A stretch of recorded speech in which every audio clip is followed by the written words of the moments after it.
Greetings. This time we'll talk about supplements that are good for digestion. That's just about the most important thing there is regarding health. There's hardly any point in eating if you're not extracting meaningful nutrients. Anyone over a certain age won't be digesting their food properly. And if food's not digested and absorbed, but if it's chewed and left inside your 98.6-degree gut for a day or two or three, rotting, putrefying, going rancid, fermenting, incubating hostile microbes, well, there's going to be some discomfort. So digest your food. For any protein meal, hydrochloric acid tablets may work just wonders. Take one or more at the end of the meal. If you get an acid stomach, then next time take one less.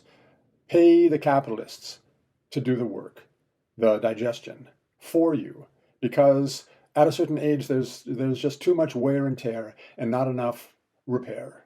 Hydrochloric acid, ACL, it's not hard to find. For any cooked meal, take one or more digestive enzyme tablets at the beginning of the meal. All food contains their own enzymes because all living things require enzymes, and those enzymes do not die when the organism dies. Enzymes function as sort of robot housekeepers. They maintain living things, breaking dead things down. Inside the belly, that breaking down is called digestion.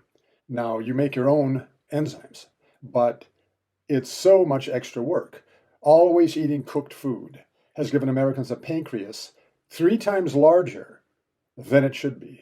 Now, this might be why calorie restriction is the only proven method to extend lifespan. Fewer calories means less strain on the metabolism. An engine that runs cooler is more efficient. The point is, food without enzymes is indigestible. Most people don't want to eat only raw food. Just about everyone wants it cooked, but eventually this overtaxes the pancreas. So pay the company to make the enzymes for you. Some other good practices: soluble fiber, psyllium or glucomannan or PGX. Some soluble fiber that mixes in with the bad carbs you've eaten and turns them into medium carbs, like oatmeal.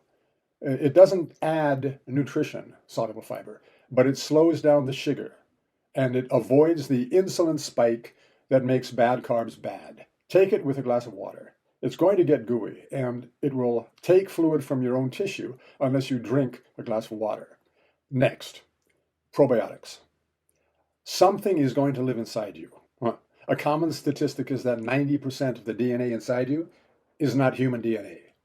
Microbes can be much, much smaller than your own cells. Something is going to live inside you. Do you want it to be, say, yeast and putrefactive bacteria? Some other enemies of mankind? Or do you want beneficial symbiotes? Well, obviously. Best practice, store it in the refrigerator. You really should eat the fiber-rich food that probiotics want. Otherwise, they don't have enough to, as it were, eat. And they die and they pollute. So, not just the pill. It's seeds and soil, probiotics and fiber. And that way it works optimally. Next, chelated minerals. Chelated means it's bonded to another molecule and it's bioavailable, rather than just being a rock dug out from the ground. If we could thrive on dirt, we'd be plants. But again, best by far is to eat food that is rich in minerals, mostly plants. Now, finally, vitamins. It bears repeating. Dead, cooked, processed food is dead. Sure, sometimes they put back some of the minerals, but maybe their eye to quality isn't that trustworthy. So take charge.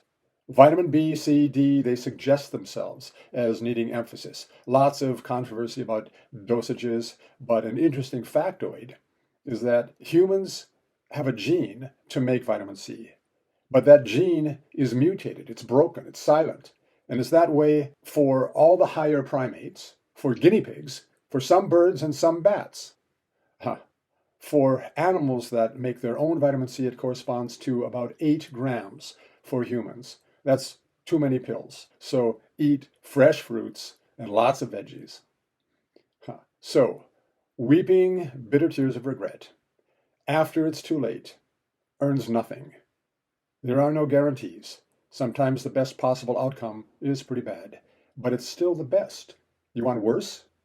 So best practice will lead to best result regardless of what the result is. It's a less horrible disease. Good. I'll take it. If that's the best thing that is available, we don't need perfection. We need diligence and responsibility.